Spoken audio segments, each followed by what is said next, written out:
I do believe that Mr. Cagle was headed back to his truck to retrieve it, and I do believe he was likely to use that weapon inside the crowded terminal that he had just seen. Tragedy thankfully averted in Atlanta, where police arrested Billy Joe Cagle after he was allegedly threatening to open fire at the Atlanta airport.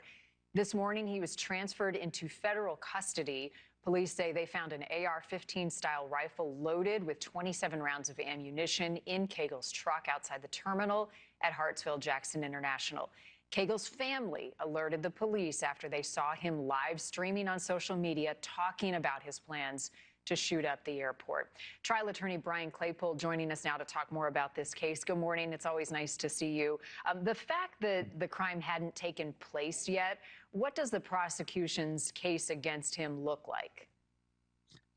Well, they're looking. Hey, Marty, great to be with you.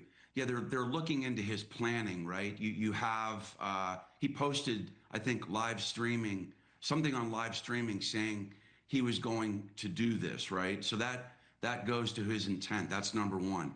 Then number two, they found his pickup truck parked in front of the airport, which had an AR-15 rifle. So that is also going to go to his ability to carry out the crime. So remember, with some crimes, you don't actually have to have the person carry out the crime for the person to be charged with the crime. And then you see him on videotape walking through the airport. Looks like he's looking around, and prosecution is going to argue that, yeah, he's canvassing that area to carry out a heinous act. And you've got a picture right there. You've got the weapon with the bullets. I think he had 27 rounds that he was ready to use in that airport. So I think they have enough evidence here to move forward with these charges. Sounds like the evidence is strong. What does his defense likely look like?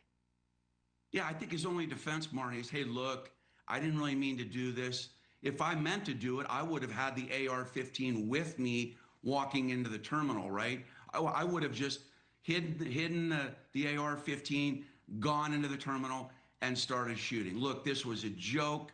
I was just, creating some dark humor on the internet. I don't think he has a real violent past criminal history. I know he has a criminal history, but look, I'm not the kind of guy that's going to carry out a mass murder. And so that's really going to be his only defense.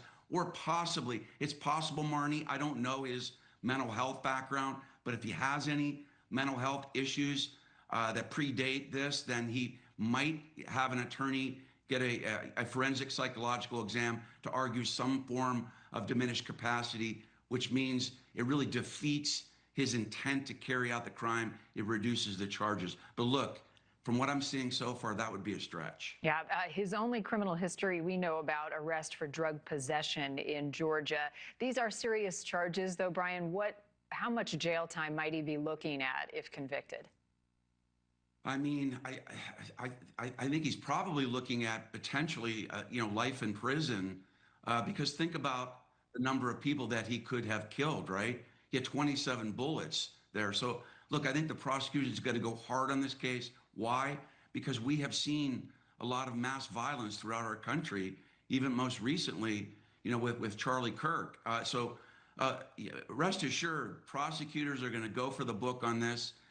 And I don't think they are dissuaded in any respect by virtue of the fact that he didn't carry out the crime. Look at him scratching his head, acting like, hey, I don't know what's going on. I mean, they're going to go for the jugular on this case because they want this case to be a deterrent against any form of mass violence in the United States. Yeah. Brian, always a pleasure to talk to you. Thanks for breaking it down.